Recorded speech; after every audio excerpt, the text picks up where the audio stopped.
आजकल माएँ बड़े-बड़े बच्चे 10-10, 12-12, 15-15 साल तक के बच्चों को फीडर की बहुत आदत है।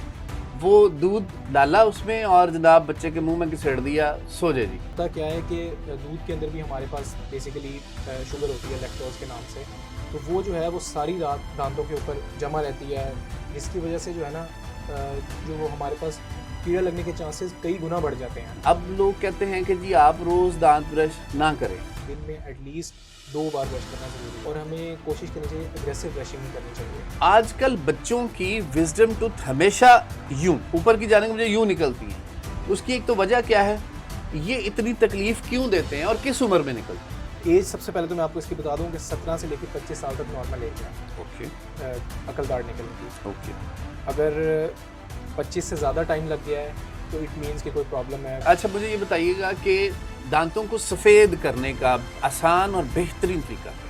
जो दांतों को सफ़ेद करने के तरीके हैं ना, मोस्टली वो बहुत सारी बेसिक चीज़ें होती हैं जो रेतती हैं दांत की बाहर वाली सरफेस एनेमल को। Okay got it. अब मुझे ये बताइएगा कि जो क्वैकरी है या जो छोटे मोटे क्लिनिक गली मोहल्लों में बने हुए उनके पास जाना कितना नुकसानदेह है, ये नाज़रीन को बता दीजिए। देखिए नुकसान तो बहुत है और इसमें सिर्फ कोएक्स इन्वॉल्व नहीं है, इसमें मतलब अगर डेंटिस्ट भी प्रॉपर फोकस नहीं करे स्टेरिलाइजेशन पे, सफाई का ख्याल नहीं रखते, क्रॉस इन्फेक्शन का ख्याल नहीं रखते, तो वहाँ भी बहुत संगीन किस्म की बीमारियाँ फैल सकती हैं।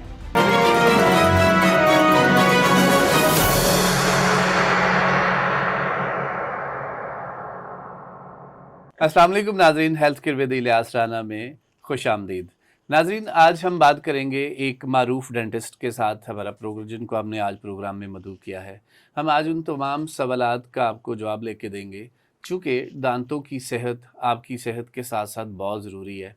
आजकल नाज़रीन जितने भी पेशेंट डेंटिस्ट को विज़िट करते हैं, मुख्तलिफ़ जगहों से हमें पता लगता है किसी को किसी डेंटिस्ट से कोई बीमारी लगी, किसी को कोई बीमारी लगी और बहुत सारे ऐसे सवालात आपके कि जिनके विज़डम जिसको अकल दाढ़ बोलते हैं वो टेढ़ी निकल आई, ऐसे सवालात, बहुत सारे ऐसे सवालात कि आप जब स्केलिंग कराते हैं तो उसका जो आपका जो इनेमल है दांतों का वो उतर जाता है, उसके बाद दांत सेंसिटिव हो जाते हैं। तो ऐसे बहुत सारे सवालात हैं जो आपके हम आज डॉक्टर साहब से, डॉक्टर अहमद हसन साहब से बात करेंगे।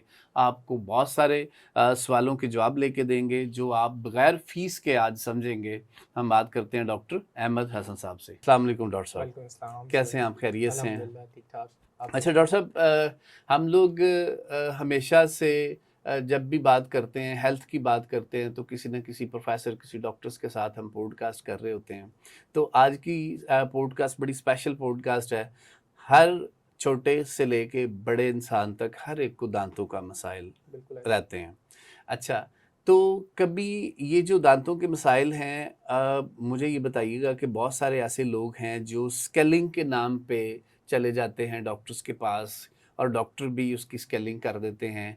क्या ये बिला वजह स्केलिंग कराना ये किसी बीमारी को दावत देना तो नहीं होता, या ये कितना दुरुस्त है स्केलिंग बार-बार कराना? बहुत अच्छा सवाल किया आपने। आजकल हर बंदे का ही ऑलमोस्ट ये सवाल होता है कि डॉक्टर साहब कितने टाइम बाद स्केलिंग करवानी चाहिए या क्या सीन है। तो इसमें बेसिकली स्केलिंग जो है वो जो आइडियल इसका टाइम है हर 6 महीने बाद एक नॉर्मल इंसान को करवानी चाहिए। स्केलिंग बेसिकली करती क्या है कि जो हमारे खुराक की वजह से हमारे दांतों के गिर्द पथरी जम जाती है, जिसे हम प्लाक कहते हैं मेडिकल टर्म में। तो वो प्लाक जो है अगर उसको रिमूव ना किया जाए, हटाया ना जाए, तो वो कल को कैलकुलस यानी पत्थर की फॉर्म में कन्वर्ट हो सकती है। पत्थर जम जाता है दांतों के गिर्द। अल्टीमेटली क्या होता है, वो हमारे मसूड़ों को अफेक्ट करती है। मसूड़े अफेक्ट होते हैं, मसूड़े अपनी जगह छोड़ जाते हैं। मसूड़े जगह छोड़ते हैं तो हमारी हड्डी जो है वो गलना शुरू हो जाती है वहाँ से, जिसकी वजह से इन दी एंड हमारे दांत जो है वो हिलना शुरू हो जाते हैं, वहाँ से खून आना शुरू हो जाता है, बहुत सारे मसाइल पैदा होते हैं। तो अमूमन अगर एक आम इंसान है जिसको कोई मेडिकल प्रॉब्लम नहीं है, तो उसके लिए हर 6 महीने में एक बार स्केलिंग कराना ज़रूरी है। ओके। और अगर कोई मेडिकली कॉम्प्रोमाइज़ पेशेंट है, जैसे डायबिटीज़ है, शुगर का पेशेंट है, दिल का कोई मसला है किसी को, या कोई ऐसी बीमारी है जिसकी वजह से जो आपकी मुंह की सफाई है वो कॉम्प्रोमाइज़्ड है, तो उसमें उन पेशेंट्स में 3 से 4 महीने बाद उनको स्केलिंग करवा लेनी। अच्छा, स्केलिंग कराने से ये जो टिथ पेंट होता है, जो ऑयल जो आपका पेंट होता है टिथ के ऊपर, जो एक उसको क्या बोलेंगे, विनाइल बोलेंगे, इनेमल इनेमल इनेमल बोलेंगे, तो ये उतर नहीं जाएगा और अच्छा, वो उतरेगा तो दांत मजीद सेंसिटिव हो जाएंगे। इनेमल जो होता है वो हमारी बॉडी का सबसे हार्डेस्ट ऑर्गन है। ऐसे Okay. समझें, मतलब Okay. हड्डी से भी ज़्यादा स्ट्रॉन्ग जो चीज़ है वो हमारी इनेमल है, जो दांत की सबसे बाहर वाली लेयर होती अच्छा, है। वो स्केलिंग कराने से उतरती नहीं है? देखें, अगर तो बहुत अग्रेसिव स्केलिंग हो रही है, हाँ। ठीक है, जो पकड़ के रगड़ रहा है बिल्कुल अगला बंदा, मतलब नॉन प्रोफेशनल बंदा है, प्रॉपर डेंटिस्ट नहीं है या इस तरह का कोई चक्कर है, तो फिर तो बिलाशुबा excess of everything is bad, मतलब बार बार आप करवा रहे हैं, ज़्यादा करवा रहे हैं, बिला वजह करवा रहे हैं, वो तो हटा सकती है। लेकिन नॉर्मली अगर आप एक प्रोफेशनल डेंटिस्ट के पास जा रहे हैं, हर 6 महीने में एक बार जा रहे हैं, तो कोई इस तरह का प्रॉब्लम नहीं होता।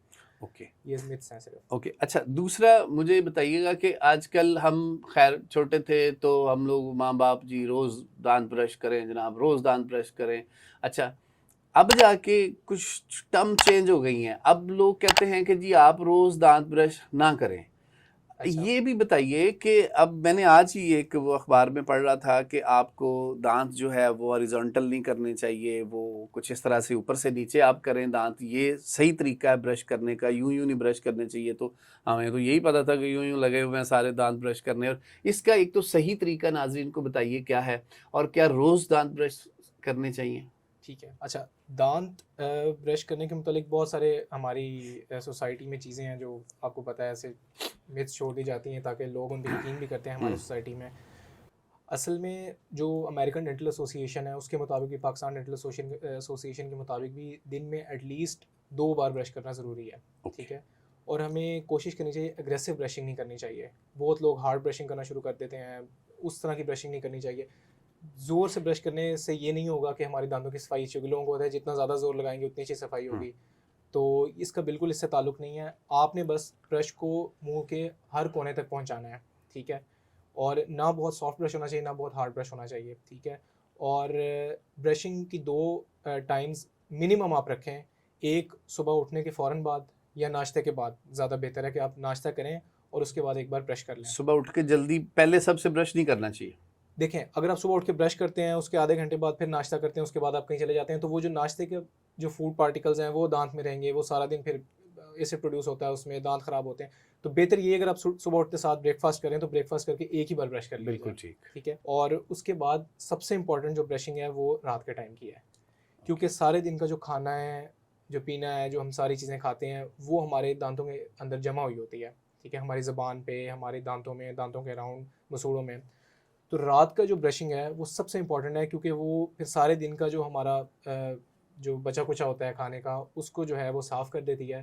तो वो हमारे से सारी रात प्रोटेक्शन करती है। बेहतरीन हो गया। अच्छा डॉक्टर साहब बताइएगा कि आजकल माएँ बड़े बड़े बच्चे 10-10, 12-12, 15-15 साल तक के बच्चों को फीडर की बहुत आदत है। वो दूध डाला उसमें और जनाब बच्चे के मुंह में घिसेड़ दिया, सो जाए जी। ये कितना खतरनाक है बच्चों के फ्यूचर के लिए, बच्चों के दांतों के लिए, कि माएँ जो फीडर अपने पास से जान छुड़ा लिया, मोबाइल पकड़ लिया और बच्चा सो गया दांत में, मुंह में वो फीडर लेते लेते। ये कितना नुकसान है बच्चों के लिए? बिल्कुल, बहुत अच्छा पॉइंट आपने रेज़ किया है। अच्छा, ये ख़ास तौर पे 3 से 6 साल के जो बच्चे होते हैं, इनमें ये चीज़ बहुत कॉमन होती है। इसको हम अर्ली चाइल्डहुड केरीज़ भी कहते हैं, नर्सिंग बॉटल केरीज़ भी कहते हैं। केरीज़ मीन्स कि हमारे दांतों में जो कीड़ा लगता है। अब बच्चे क्या करते हैं कि मुंह में बॉटल रखते हैं और माएँ अक्सर उनको सुला देती हैं कि चलें फीडर इनको पिलाया, साथ ही ये सो जाती हैं, सो जाएँगे। तो उसमें होता क्या है कि दूध के अंदर भी हमारे पास बेसिकली शुगर होती है, लैक्टोज़ के नाम से। तो वो जो है वो सारी रात दांतों के ऊपर जमा रहती है, जिसकी वजह से जो है ना जो वो हमारे पास कीड़ा लगने के चांसेस कई गुना बढ़ जाते हैं बच्चों में, जिसकी वजह से जो ख़ास तौर पे बच्चों के आगे के ऊपर के दांत होते हैं वो बहुत ज़्यादा अफेक्ट होते हैं। तो वो सीरीज़ में ऐसे पूरे दांत अक्सर काले हुए होते हैं बच्चों के, और वो कीड़ा लगा होता है उनमें, बिल्कुल बर्बाद ख़राब हुए होते हैं। तो इसकी सबसे मेन रीज़न यही है कि बच्चों को ये जो फीडर या बॉटल पे आके जो बच्चे सो जाते हैं अक्सर, तो ये सबसे बड़ी वजह है उसकी, नर्सिंग बॉटल केरीज़। बिल्कुल ठीक। अच्छा डॉक्टर साहब, ब्रश करने के अलावा दांतों की और मुंह की हिफाजत के लिए और कौन से आसान तरीके हैं? अच्छा, देखें, सबसे इम्पॉर्टेंट तो ब्रशिंग ही है, ठीक है। इसका कोई मतलब नेमुल बदल नहीं है कि आप कहें कि ब्रश छोड़ के हम कोई और चीज़ करें। हाँ, इसको कम्प्लीमेंट करने के लिए बहुत सारे तरीके हैं। सबसे पहले फ्लॉस है, धागा होता है जिसको हम दांतों के दरमियान में फेरते हैं, ताकि जो जगह जहाँ पे ब्रश नहीं पहुँच सकता, अब ब्रश बिल्कुल दांतों के दरमियान में नहीं पहुँच सकता जहाँ खाना फंसा होता है, अक्सर हम टूथपिक्स का यूज़ कर रहे होते हैं, तो आप कोशिश किया करें टूथपिक्स की जगह हम फ्लॉस का यूज़ करें। क्या इससे वो उसकी जो कैपेसिटी है या जो उसकी वो चीज़ें वो ख़राब नहीं हो नहीं जाती? नहीं नहीं नहीं, अगर आप नॉर्मल रेंज में करेंगे, आप फ्लॉस दिन में एक बार कर लें बेशक, जैसे ब्रशिंग 2 बार है, आप रात को सोने से पहले एक बार फ्लॉस कर सकते हैं। फ्लॉस से ये होता है कि दांतों के दरमियान में जो जगह है वहाँ पे जो खाना फंसा होता है वो निकल आता है। और फ्लॉस के अलावा आप टंग स्क्रैपर्स होते हैं, ज़बान ख़ास तौर पे हमारी बड़ी मेजर जो है ओरल हाइजीन में एक किरदार अदा करती है, तो इसको बहुत लोग निगलेक्ट करते हैं, ठीक है। तो इसका बदबू से भी बहुत ज़्यादा ताल्लुक है ज़बान का। तो टंग स्क्रैपर्स आते हैं, किसी भी मेडिकल स्टोर से मिलते हैं, तो वो कोशिश करनी चाहिए कि एक दिन में एक बार टंग स्क्रैपर्स ज़रूर करें। जी बिल्कुल ठीक। और उसके अलावा हम माउथ वॉशेज़ यूज़ कर सकते हैं। माउथ वॉशेज़ ये है कि लोग अक्सर ब्रश को छोड़ के कहते हैं कि डॉक्टर साहब माउथ वॉश यूज़ कर लिया करें, ब्रश ना किया करें आसानी के लिए, क्योंकि वो आपको पता है आसान होता है, बिल्कुल मुंह में डाला और रिंस करके। लेकिन कतई तौर पे ऐसा नहीं है। ब्रश की अपनी अहमियत है, ब्रशिंग की सिर्फ जो है माउथ वॉश एक आपको फ्रेश ब्रेथ जो है वो प्रोवाइड कर देता है, आप जो है आपकी खुशगवार हो जाती है जो आपके मुंह की स्मेल है। डॉक्टर साहब, दांतों से खून आना क्या किसी बीमारी की अलामत होती है, या ये लोगों को ज़रा आसान अल्फाज में समझा दें?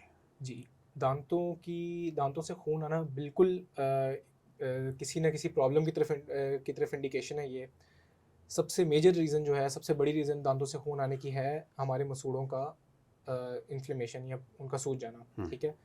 अब वो होता क्यों है कि हमारे वहाँ पे मुंह की जो सफाई है वो प्रॉपर नहीं है, जिसकी वजह से वहाँ पे वो, जैसे हमारी पहले बात हुई कि वहाँ पे पथरी जम जाती है, ठीक है, प्लाक। अब वो प्लाक जो है वहाँ पे जमा होता है, जिसकी वजह से जो हमारे मसूड़े हैं वो सूज जाते हैं। जब मसूड़े सूजते हैं तो वहाँ से खून आना शुरू हो जाता है। अगर इसको प्रॉपर स्केलिंग से या ब्रशिंग से प्रॉपर इंटरवीन ना किया जाए, वहाँ पे रोका ना जाए, तो ये आगे एक और टर्म हम इसे कहते हैं पेरियोडोंटाइटिस में कन्वर्ट हो जाता है। पहले जिंजिवाइटिस होता है, वो पेरियोडोंटाइटिस में कन्वर्ट हो जाता है। पेरियोडोंटाइटिस क्या है, वो मसूड़ों के साथ साथ हड्डी को भी गलाना शुरू कर देता है, हड्डी का नुकसान होता है, हड्डी मसूड़े नीचे आना शुरू होते हैं अपनी जगह से।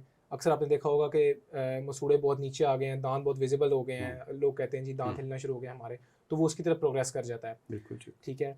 और कभी कभी बहुत हार्ड ब्रश करते हैं लोग, जिसकी वजह से मसूड़ों से खून आना शुरू होता है। मसूड़ों का ऐसा कोई मसला नहीं होता, लेकिन लोग ब्रशिंग बहुत हार्ड करते हैं। अच्छा डॉक्टर साहब, दांतों में कीड़ा लगने की बुनियादी वजह क्या हो सकती है? अच्छा, दांतों की कीड़े की जो सबसे बुनियादी वजह है ना, वो हमारे शुगर इनटेक है। मीठे जो खाने हैं ना, वो दांतों में कहीं भी, मुंह के अंदर कोई भी ऐसी जगह है जहाँ पे वो रह जाएगा, उसकी सफाई नहीं होगी, वहाँ पे आके जो बैक्टीरिया होते हैं हमारे, वो ग्रो करना शुरू कर देते हैं वहाँ पे, उस जगह पे। क्योंकि बैक्टीरिया, जैसे हम खुराक लेते हैं, बैक्टीरिया को भी खुराक की ज़रूरत है, और बैक्टीरिया की खुराक क्या है? Sugars, carbohydrates. तो बैक्टीरिया जब वहाँ पे ग्रो करना शुरू करते हैं, अब बैक्टीरिया अपने बाय प्रोडक्ट, बैक्टीरिया शुगर खाते हैं, इंटेक करते हैं, जो उनका बाय प्रोडक्ट है वो होता है एसिड, जो बाहर फेंकते हैं। बिल्कुल।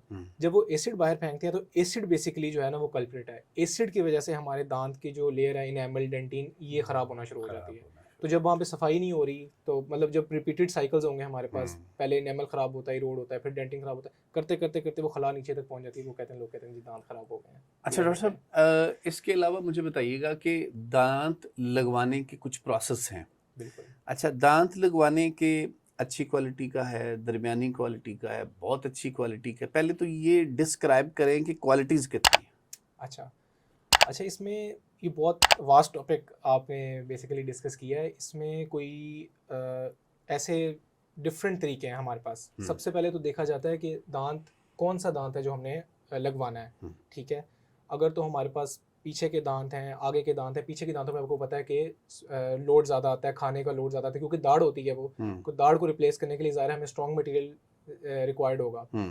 अब इसमें हमारे पास डिफरेंट मेथड्स होते हैं। यहाँ तो हम रिमूवेबल की तरफ जा सकते हैं, जो निकल भी आता है, लग भी जाता है, ठीक है। इसमें हमारे पास बत्तीसी होती है, डेंचर्स जिसे हम आम अल्फाज में कहते हैं, रिमूवेबल डेंचर्स, वो हम निकाल भी सकते हैं और चढ़ा भी सकते हैं दोबारा।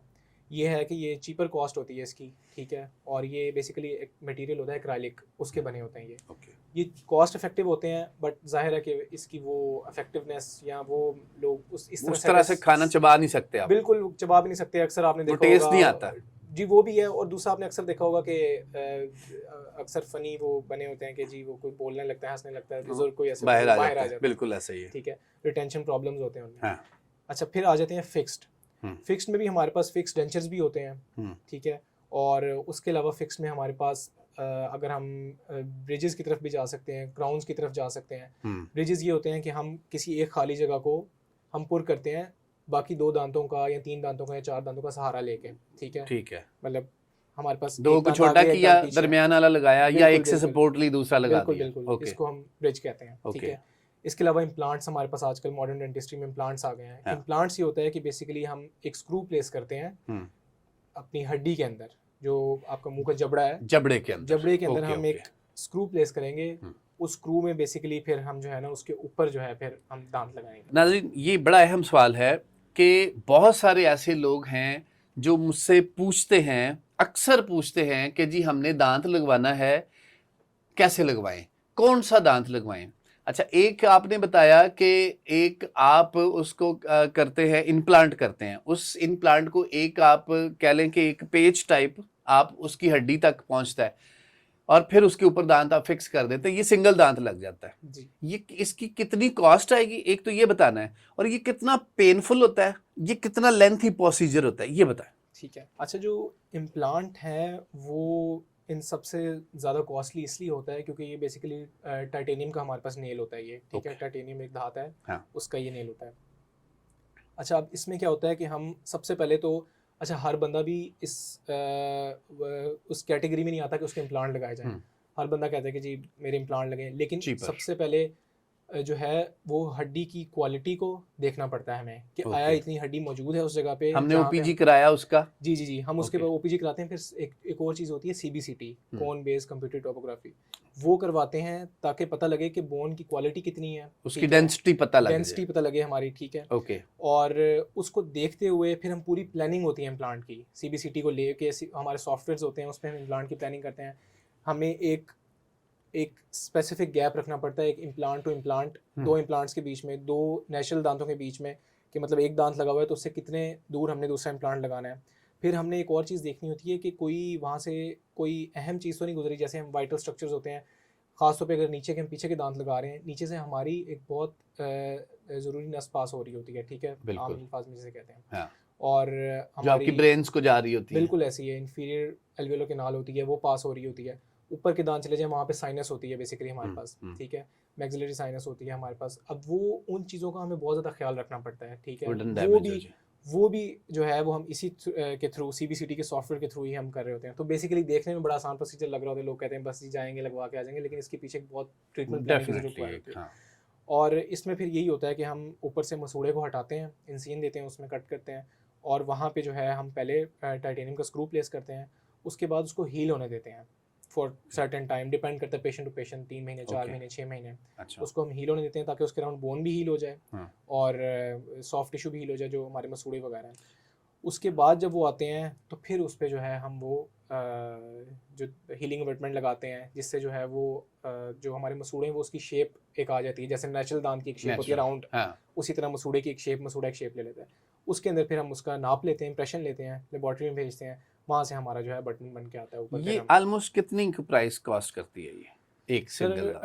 सच पूछें तो डिपेंड करता है कि आप किस एरिया से लगवा रहे हैं, किस प्रोफेशनल के पास आप जा रहे हैं। नहीं, एक प्रोफेशनल से जनरल इसकी कॉस्ट कितनी अप्रॉक्सीमेटली कितनी? सर ये नहीं करती क्योंकि डिफरेंट कंपनीज हैं। ठीक है, अब आपको पता है गाड़ियों में जैसे डिफरेंट कंपनीज हैं। एक मीडियम कंपनी कितने चार्ज करती है डॉक्टर का एक लगा के सारा कंप्लीट? 60,000 टू 1,50,000 की रेंज में एक दांत का आप एक्सपेक्ट कर सकते हैं कि जो अच्छा क्लिनिक है वो चार्ज कर सकते हैं, बल्कि इससे ज़्यादा ही अक्सर कर रहे होते हैं। ओके। अच्छा, दूसरा मेरा एक और सवाल है नाज़रीन, जो दांत आपने बताया कि एक दांत आपने निकाला, उसकी जगह एक और दांत लगाना है आपने, डेफिनेटली वो इम्प्लांट के अलावा फिर आप ब्रिज लगाएंगे, दूसरे को आप छोटा करके उसका साथ सहारा लेंगे और वो ब्रिज लगाएंगे। बिल्कुल ऐसे। तो ये क्या कितनी देर बाद उतार के उसकी सफाई करने की ज़रूरत पड़ती है? ये जो फिक्स आप लगा देते हैं, क्योंकि उसके नीचे भी चीज़ें जा सकती हैं, बाज़ दफ़ा आप जो सीमेंट करते हैं वो हट जाता है तो उसके नीचे एसिड जा सकता है, पानी, व्हाटएवर, कुछ भी आप जो जूसेस वगैरह लेते हैं, तो क्या उसकी कितनी देर बाद सफाई करा लेनी चाहिए या नहीं करानी चाहिए, या फिक्स लगा रहे तो खैर है? अच्छा, फिक्स का मतलब है फिक्स, वो उसको उतारना नहीं है, वो उतरेगा तो प्रॉब्लम है। अगर उतरा इट मीन्स यहाँ तो डेंटिस्ट की तरफ से कोई प्रॉब्लम आई है, या पेशेंट ने कोई इस तरह का जो उसको, या समझे एक सीमेंट उतर गया, उसके नीचे अब सेंसिटिविटी जाना शुरू होगी। अगर तो प्रॉपर प्लानिंग के साथ किया गया काम, ठीक है, जिस दांत के ऊपर हमने ब्रिज लगाया जिसकी सपोर्ट लेके, उसके मार्जिन प्रॉपर, हमने क्राउन प्रिपरेशन प्रॉपर की है, ठीक है, हमने कोई ऐसी जगह नहीं छोड़ी, कोई अंडरकट ऐसा नहीं छोड़ा जहाँ पे बार बार फूड पार्टिकल जाएगा। जमा हो, जहाँ पे खुराक जमा हो, उतर जाती। ठीक है। सपोज मैं कहता हूँ देखिए वक्त के साथ साथ आप ब्रश करते हैं उतर गई, ठीक है। उसका फिर क्या सोल्यूशन है? बेसिकली अगर उतर गई है तो ये तो मसला है कोई, ठीक है, फिर आप वापस डेंटिस्ट के पास जाएं, वो आया तो देखेगा कि सीमेंटेशन में कोई मसला था, सीमेंट प्रॉपर नहीं हुआ था, या फिर कोई पेशेंट का ऐसा प्रॉब्लम है, उसकी ओक्लूजन ठीक नहीं है, ठीक है, ओक्लूजन मतलब जैसे ऊपर और नीचे दांतों का जो रिलेशन होता है उसको कहते हैं, ठीक है, वो ठीक नहीं बैठ रही। आया पेशेंट कोई ऐसी स्टिकी चीज़ खा रहा है जो बार बार चिपकती है, कैंडीज़ वगैरह होती हैं, उसकी वजह से निकल रहा है, क्या प्रॉब्लम है। फिर कुछ स्पेसिफिक चीज़ें आती हैं, फ्लॉस बहुत ज़रूरी होती है हमारे पास, ठीक है, फ्लॉस करना बहुत ज़रूरी है। मैं कह रहा हूँ कि मुझे सिर्फ ये बताइएगा कि एक सीमेंट उतरा, आप जूस लेते हैं, कोक लेते हैं, चाय पीते हैं, उसके नीचे जाती है, बाहर निकल आती, कुल्ली करते हैं, साफ हो जाता है, क्या उसको दोबारा सीमेंट वहीं से करा लेना चाहिए या वो डेंटिस्ट उतार के सफाई करके फिर लगाए, ये बेहतर है? नहीं, वो तो जब आप डेंटिस्ट के पास आएंगे वो उसको साफ करके ही लगाएगा, वो बगैर सफाई किए और बगैर दांतों का, अगर स्केलिंग की ज़रूरत है वो फिर से स्केलिंग करेंगे आपकी प्रॉपर, और दोबारा सीमेंटेशन करेंगे, ब्रिज को भी नीचे से साफ करेंगे और सब कुछ करेंगे, और वो प्रॉपर करके करेंगे।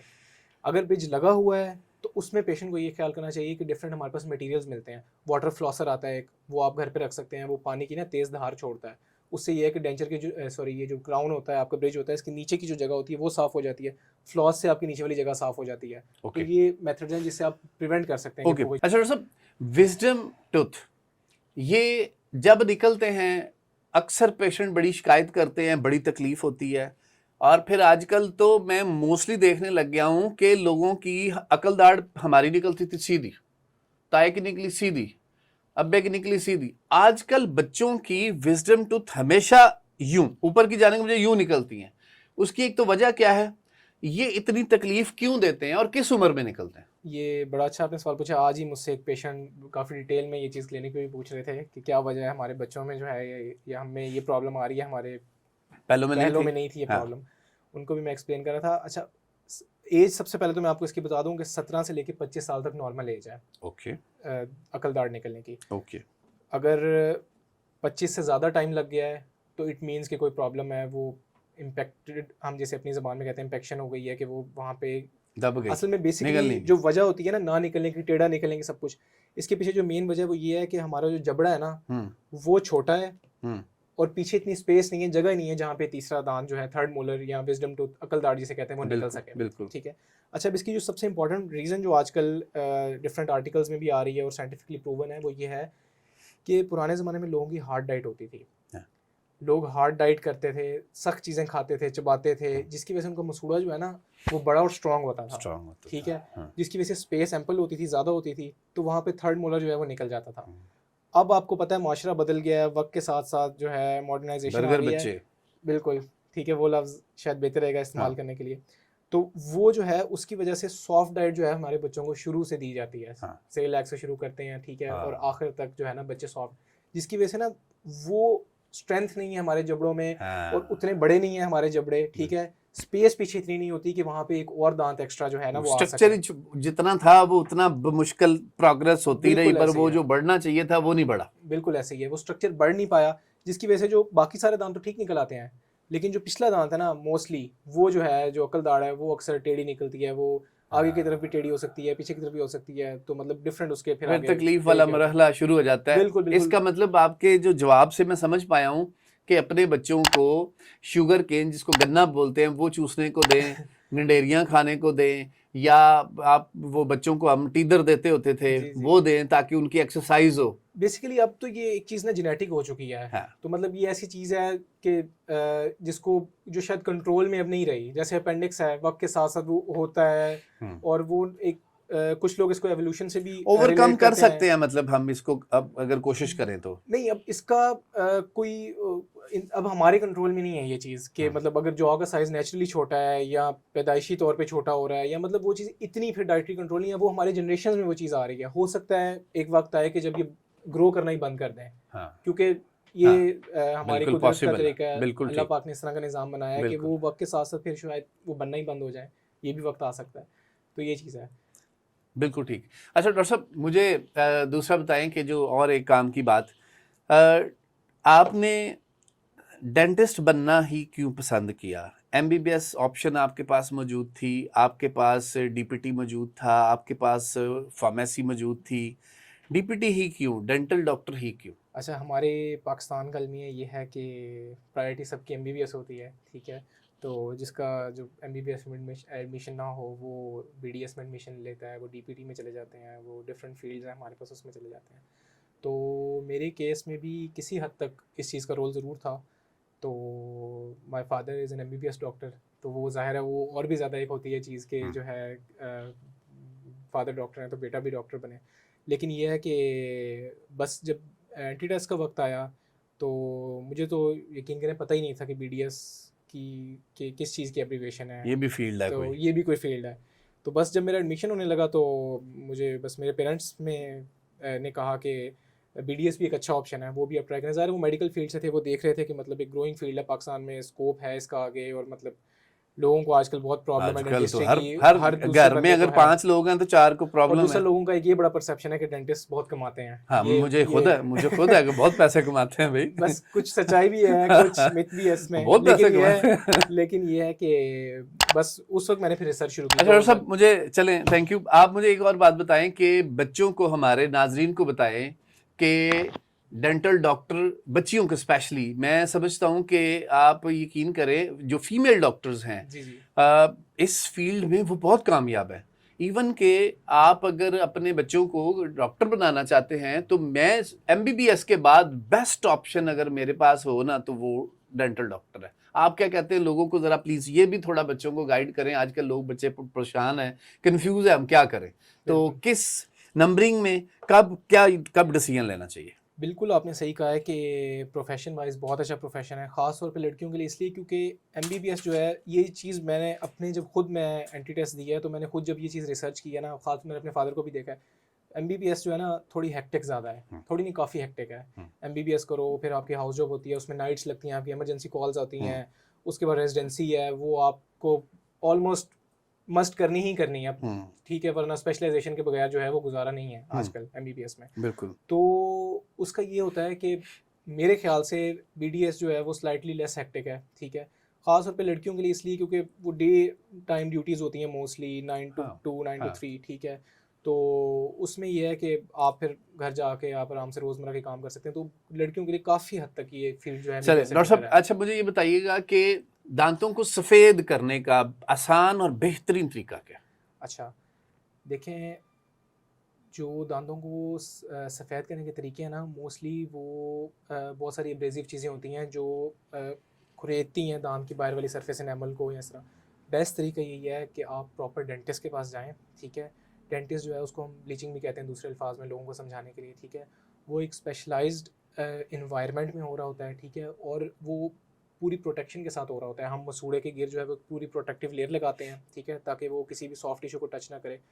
फिर हम स्पेसिफिक जो है वो एक जेल अप्लाई करते हैं, ठीक है, दांत के ऊपर, उसको फिर हम एलईडी लाइट से एक्टिवेट करते हैं, ठीक है। और फिर हम जो है वो बेसिकली जैसे ब्लीच जो है वो कलर मतलब ये कि डेंटिस्ट के पास ही जाके सफ़ेद दांत कराए जा सकते हैं? जी, हमारी जैसे कॉमन मिथ्स हैं बहुत सारे कि घर पे भी हो सकती हैं ये चीज़ें, वो डेंटिस्ट ही प्रॉपर वो एक